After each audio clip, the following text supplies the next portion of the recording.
அனைவருக்கும் வணக்கம்.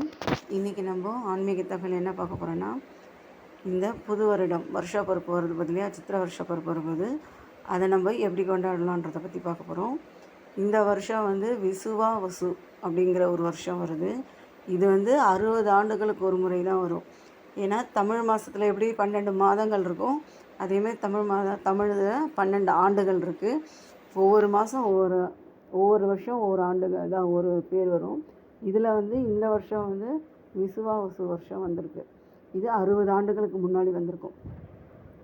இது எப்படின்னு பார்க்கும்போது, அதாவது லாஸ்ட்டாக பங்குனி முடியுதுன்றது, பங்குனி மீனத்தில் இருக்கும், மேஷத்துலேருந்து ஸ்டார்ட் பண்ணுறது இல்லையா. அதனால தான் உங்களுக்கு சித்திரை மாதம் முதல் நாளை நம்ம வருஷ பிறப்பாக கொண்டாடுறோம் நம்ம.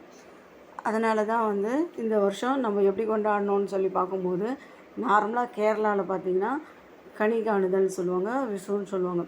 இது என்ன பண்ணுவாங்கன்னா, முதல் நாள் நைட்டே ஒரு தாம்பாளத்தில் கண்ணாடி வச்சு ஒரு மங்கள பொருள்கள்லாம், வெத்தலை பாக்கு, பழம், பூ, அதுக்கப்புறமா மஞ்சள், இந்த மாதிரி மங்கள பொருள்கள்லாம் எல்லாத்தையும் எடுத்து வச்சுட்டு அதில் முக்கணிகள் கண்டிப்பாக வச்சுருப்பாங்க. முக்கணிகளாக மா, பலா, வாழை, இது மூணுத்தையும் வச்சுருப்பாங்க. அதுக்கப்புறமா பணம் கொஞ்சம் எடுத்து வச்சுருப்பாங்க.